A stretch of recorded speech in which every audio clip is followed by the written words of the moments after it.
रेश्मा क्रिएशनमध्ये माझा सर्वांना नमस्कार.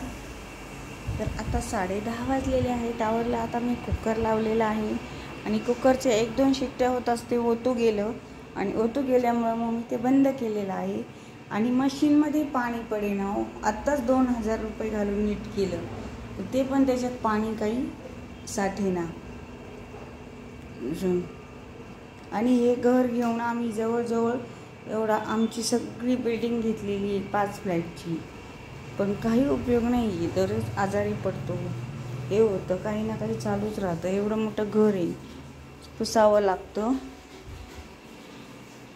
रोज एवढी स्वच्छता ठेवावं लागते. सुनीला तर बाई काय पटत नाही, तिचं आणि त्या भांडेवाल्या बाईचं पटतच नाही. त्याच्यामुळं सगळं आपल्यालाच करावं लागतं. आता काय भात लावावं लागेल कुकरमध्ये. तो मोठा मुलगा जेवायला येणार आहे 12:30-1 वाजता. तोपर्यंत भात वरण करून ठेवते. तिने केलेल्या आहेत पोळ्या, पण पोळ्या जरा जाड करते आणि त्या मुलाला तर पातळ लागतं. पण काय करावं, परत करावं लागतं का काय. थोडा नाश्त्याला शिराही केला. ते म्हटले शिरा कर, मिस्टर म्हटले शिरा कर, मग शिरा केला. आणि काही एवढं मोठे घर आहे, पण हे सगळं आवरावं लागतं, खूप काही करावं लागतं. जिने बिने भाडेकरू आहेत, त्यांनी पण घाण करून ठेवले. भाडेकरूंनी पण सारखं सांगावं लागतं मुलं की स्वच्छता करा, हे करा, ते करा, चालूच असतं. आणि घरी अजून तर काही लहान मुलं नाही आहे. ते छोटं बाळ येईल तेव्हा घर भरल्यासारखं होईल आणि दिवसभर गडबड राहील. कसं आहे, आता शांतता आहे आणि आता 3 मीच असते घरी.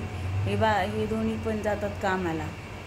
म्हणजे हे भिक्षुकी, साखरपुडा, पूजा हे असं करतात माझे मिस्टर, पूजा बिजा. आणि हा तहसील कचेरीत जातो 2 नंबरचा मुलगा.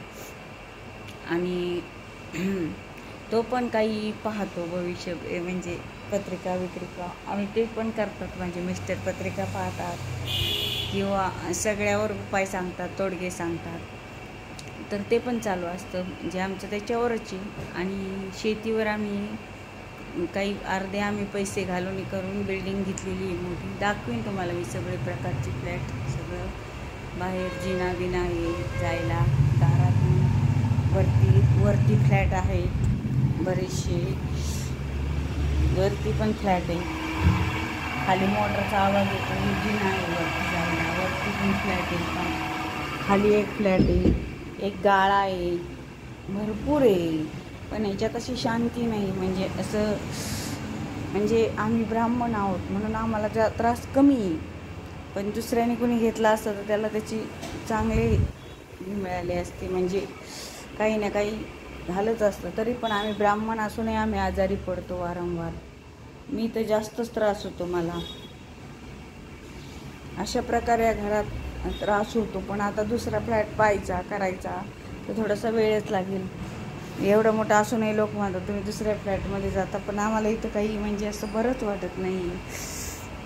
त्याच्यामुळे दुसरा फ्लॅटही आम्ही बघतो. शिरूरमध्ये चांगला मिळाला तर घेऊ. अशा प्रकारे इथं थोडंसं बी तर सारखी आजारी पडते इथं आल्यापासून.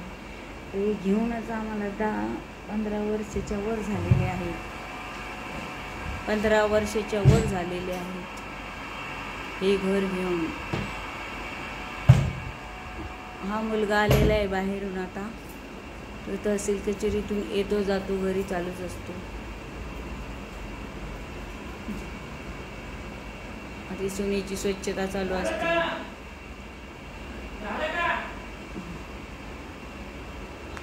काही ना काही काम चालूच असतं.